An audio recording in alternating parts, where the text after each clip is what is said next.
अभी और नाम बदलेंगे, बुरहानपुर का जिक्र नहीं, हो रहा अभी तो मैं कह रहा हूँ टंट्या मामा पे अभी है। ये जनजाति क्रांतिकारी हैं। टंट्या मामा हो, भीमा नायक हो, रघुनाथ शाह हो, शंकर शाह हो, बिरसा भगवान हो, इतिहास में इनके कामों को क्यों नहीं जानना चाहिए आज की पीढ़ी को। सच यह है, मुझे कहते हुए तकलीफ होती है, आज़ादी के इतिहास तक को गलत पढ़ाया गया। हम भूल गए महारानी लक्ष्मीबाई को, हम भूल गए तात्या टोपे को, हम भूल गए नाना साहब पेशवा को, हम भूल गए अमर शहीद कुंवर सिंह को, हम भूल गए लाला हरदयाल को, हम भूल गए लाला लाजपत राय को, हम भूल गए दुर्गा भाभी को, हम भूल गए अशफाकुल्ला खान को, हम भूल गए टंट्या मामा को, भीमा नायक को, रघुनाथ शाह को, शंकर शाह को, हम भूल गए शहीद आजम सरदार भगत सिंह को, चंद्रशेखर आजाद को, अशफाकुल्ला खान को, पंडित राम प्रसाद बिस्मिल को। अरे उनकी समाधि पे एक दिया भी नहीं, जिनके लहू से मिली थी आजादी वतन। अगर हम इन क्रांतिकारियों के नाम पे किसी स्थान का नाम रखते हैं तो आजादी की लड़ाई में इनके योगदान को हम याद करते हैं। मैं अमर शहीदों के काचारण उनके यश गाया करता हूं, जो कर्ज राष्ट्र ने खाया है मैं उसे चुकाया करता हूं। तो ये तो हम अपने कर्तव्य की पूर्ति कर रहे हैं।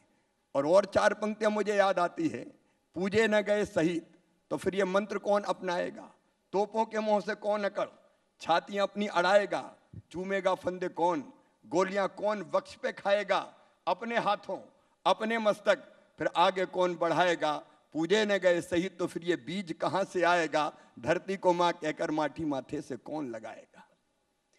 लेकिन शिवराज सिंह चौहान एक मॉडरेट चेहरा माने गए हमेशा, पर लव जिहाद वाला कानून, वैसी तमाम चीजें जो आप कर रहे हैं, या फिर लोग जो हबीबगंज से रानी कमलापति होते नाम को देखेंगे, क्या संदेश, क्या मैसेज दे रहे हैं? देखिए, लव से कोई आपत्ति का सवाल ही पैदा नहीं होता, लेकिन अगर उसके पीछे कोई षड्यंत्र करता है, लालच, लोभ, बहकाना, फुसलाना, इरादे अगर गलत है तो उसके लिए कानून है और वो सबके लिए।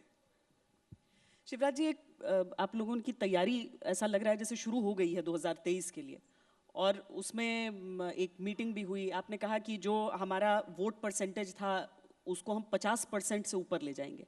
कैसे करेंगे? ले ही जाना चाहिए। सही अर्थों में अगर आपको शासन करना है तो जनता का विश्वास जीतने के लिए और कदम उठाने की जरूरत है, और प्रयत्न करने की आवश्यकता तो उठाना चाहिए।